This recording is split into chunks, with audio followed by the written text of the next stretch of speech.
भक्तों, क्या आपने कभी सोचा है कि आपकी किस्मत के बंद दरवाजे की चाबी किसी ऐसे हाथ में हो सकती है जिसे दुनिया ने हमेशा नजरअंदाज किया है?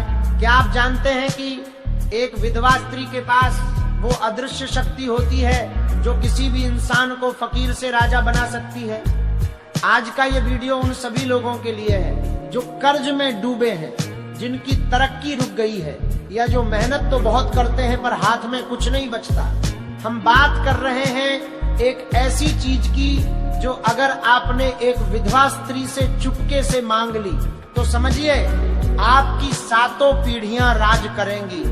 ये कोई टोटका नहीं है, बल्कि हमारे प्राचीन ग्रंथों में छिपा वो ज्ञान है जिसे बड़े बड़े विद्वानों ने हमेशा गुप्त रखा। इस चीज के बारे में जानने से पहले आपको ये समझना होगा कि एक विधवा स्त्री का दर्जा हमारे शास्त्रों में इतना रहस्यमयी क्यों बताया गया है। जब किसी स्त्री का पति चला जाता है तो वो स्त्री एक कड़ी तपस्या के मार्ग पर चलने लगती है। उसका जीवन संघर्ष और त्याग की एक ऐसी मूर्ति बन जाता है जिसमें अपार शक्ति का संचार होता है। लोग उन्हें अशुभ मानते हैं, उनसे दूर भागते हैं, लेकिन ये उनकी सबसे बड़ी भूल है। सच तो ये है कि एक विधवा स्त्री की अंतरात्मा से निकली दुआ सीधे भगवान के चरणों तक पहुंचती है। उसके पास वो ऊर्जा होती है जो बड़े बड़े ऋषियों के पास भी नहीं होती। इस वीडियो में मैं आपको वो एक चीज बताऊंगा जो आपको उनसे मांगनी है, पर ध्यान रहे इसका एक नियम है। अगर नियम टूटा तो फल नहीं मिलेगा, इसलिए वीडियो को एक पल के लिए भी मत हटाना, क्योंकि एक भी शब्द छूटा तो आपका पूरा जीवन वैसा ही रहेगा जैसा आज है। प्राचीन काल की एक कथा सुनिए जो आपकी आंखें खोल देगी। एक बार एक बहुत बड़ा व्यापारी था जिसका नाम धनीराम था।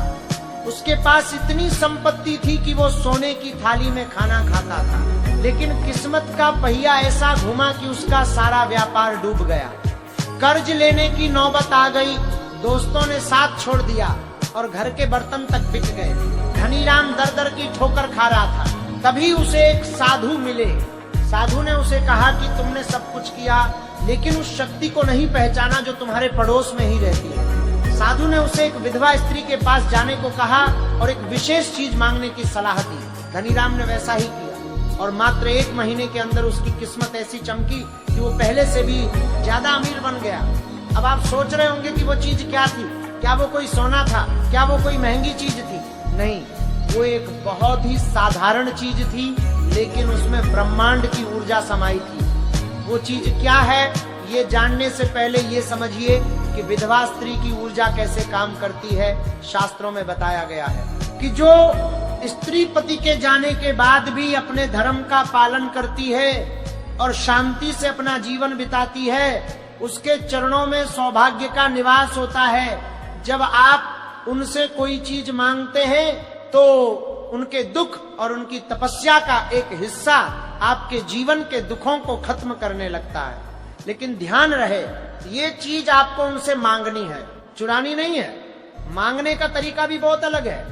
आपको ये चीज मांगते वक्त उनका अपमान नहीं करना है, बल्कि पूरे सम्मान के साथ उनके सामने झुकना है। अब मैं आपको बताने जा रहा हूं वो चीज जो आपकी दरिद्रता को जड़ से खत्म कर देगी। वो चीज है उनके घर का एक मुट्ठी अक्षत यानी चावल। लेकिन रुकिए, ये इतना सरल नहीं है जितना दिख रहा है। ये चावल मांगने का एक विशेष समय और एक विशेष मुहूर्त होता है। अगर आपने गलत समय पर मांग लिया तो इसका उल्टा असर भी हो सकता है। इसलिए बात को ध्यान से सुनिए। जब भी कोई शुभ दिन हो, जैसे पूर्णिमा या एकादशी, तब आपको किसी ऐसी विधवा स्त्री के पास जाना है जो हमेशा भगवान की भक्ति में लीन रहती हो। उनसे बात करते वक्त आपके मन में उनके प्रति करुणा और सम्मान होना चाहिए।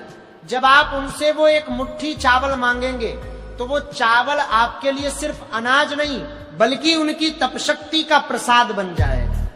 इस चावल को लेकर आपको अपने घर आना है और उसे एक लाल कपड़े में बांधकर अपनी तिजोरी या जहां आप पैसे रखते हैं वहां रख देना है।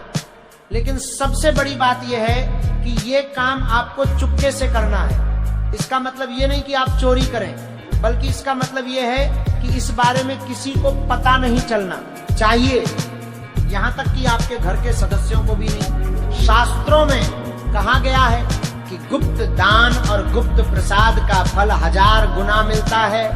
अब एक और बहुत जरूरी बात, कुछ लोग सोचते हैं कि क्या हम किसी भी विधवा स्त्री से मांग सकते हैं? इसका जवाब है नहीं। स्त्री ऐसी होनी चाहिए जिसका चरित्र निर्मल हो और जो हमेशा दूसरों का भला सोचती हो। अगर आप किसी ऐसी स्त्री से मांगते हैं जो गुस्से में रहती है या जिसके मन में मैल है, तो उसका असर आप पर भी पड़ सकता है। इसीलिए चयन सोच समझकर करें।